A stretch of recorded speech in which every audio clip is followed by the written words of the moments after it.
मनोज जरांगे पाटील यांनी गेल्या 10 वर्षात किमान 30 आंदोलने उभी केली। आमरण उपोषणाचा आकडाही 5 पेक्षा अधिक भरतो। पाहायला गेलं तर फार साधी आणि ग्रामीण भाषा, अगदी साधाच लहेजा असा हा अवलिया महाराष्ट्राचं राजकारण ढवळून काढतो ही काही सोपी गोष्ट नाही। याच गोष्टीच्या पाठपुराव्यांची माहिती आजच्या घ्या समजूनच्या भागातून आपण जाणून घेऊया।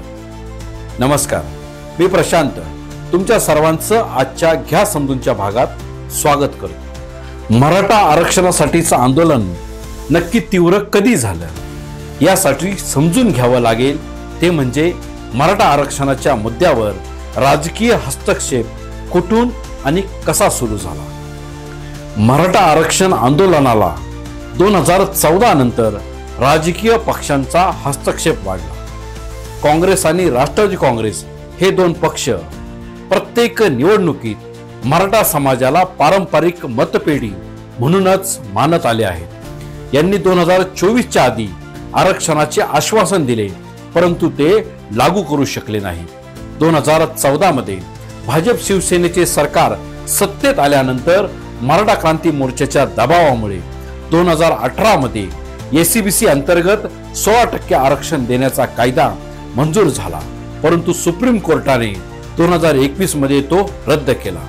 यामुळे राजकीय पक्षांनी मराठा समाजाला आकर्षित करण्यासाठी प्रयत्न अधिक तीव्र केले।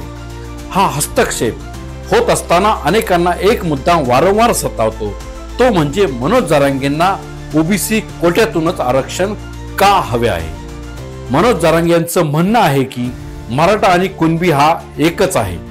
1967 पूर्वीच्या नोंदीनुसार 70% मराठ्यांची कुणबी म्हणून नोंद आहे। ओबीसी कोट्यातून आरक्षण मिळाल्यास 50% मराठीच्या कायदेशीर अडचणी टाळता येतील आणि मराठा समाजाला तात्काळ लाभ मिळेल।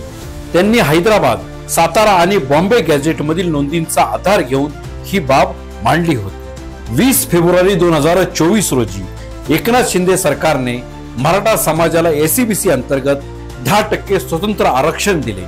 मात्र जरांगे यांनी याला अपुरी तरतूद म्हणत हे कायदेशीर दृष्ट्या कमकुवत आहे अशी भूमिका घेतली, कारण सुप्रीम कोर्टात हा कायदा टिकण्याची शक्यता फारच कमी आहे असे निवृत्त न्यायमूर्ती चंद्रलाल मेश्राम यांनी म्हटले होते। ओबीसी समाजानेही या सर्वच प्रकाराला विरोध केला होता, कारण यामुळे त्यांच्या कोठ्याला धक्का बसण्याची भीती त्यांना वाटली असावी। या दोन गोष्टीवर प्रकाश टाकताना लक्षात येतं ते म्हणजे निजाम काळातील नोंदी हा फार महत्त्वपूर्ण घटक आहे। कुणबी दाखल्यांचा मुद्दा मराठा आरक्षणाचा केंद्रबिंदू आहे। जरांगे यांच्या मागणीनंतर सरकारने निवृत्त न्यायमूर्ती संदीप शिंदे यांच्या नेतृत्वाखाली समिती नेमली होती, ज्याने 54 लाख कुणबी नोंदी शोधल्या।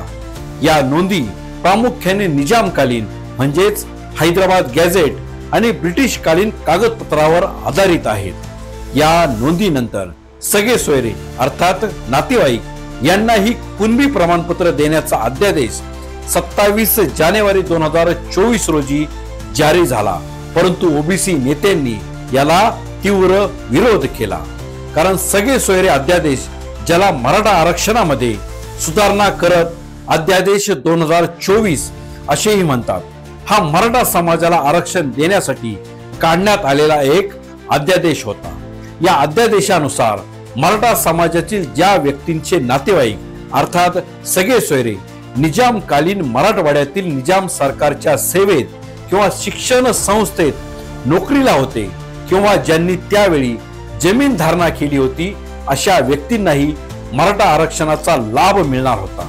या अध्यादेशाचा मुख्य उद्देश मराठा समाजाला सामाजिक आणि शैक्षणिक दृष्ट्या अर्थात एसीबीसी म्हणून आरक्षण देण्यासाठीच्या कायद्याची अंमलबजावणी करणे हा होता। थोडक्यात पाहिलं तर राजकीय पक्षांनी मराठा आरक्षणाचा मुद्दा मतपेटी वाढवण्यासाठी वापरला, परंतु कायदेशीर अडचणीमुळे हे यश वारंवार मर्यादितच राहिलेले पाहायला मिळाले। कुणबी दाखले हा तत्काळ उपाय असला तरी ओबीसी समाजाचा विरोध आणि कायदेशीर पेच यामुळे हा प्रश्न गुंतागुंतीचा बनलेला पाहायला मिळतो आहे। मनोज जरांगेंच्या 2011 पासूनच्या सुरू झालेल्या लढ्याला कदाचित मागेच यश येऊ शकलं असतं अशी अनेकांची धारणा बनली होती। मात्र दरवेळी यश हुलकावणी देत राहिलं ही खंतही अनेकांना आज वाटत असते। मराठवाड्यातील मराठा समाज विशेषतः तरुणाई या एका माणसाच्या भोवती सुरू झालेल्या लढ्याकडे आशेने डोळे लावून बसलेली आहे। मनोज जरांगे पाटील व त्यांच्या लढ्यातील उर्वरित माहिती पुढील भागात आपण जाणून घेऊया।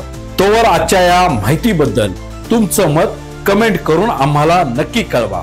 अशाच राजकीय घडामोडींसाठी आणि परखड माहितीसाठी चॅनलला सबस्क्राइब करा। तर घ्या समजून आपल्या भाषेत।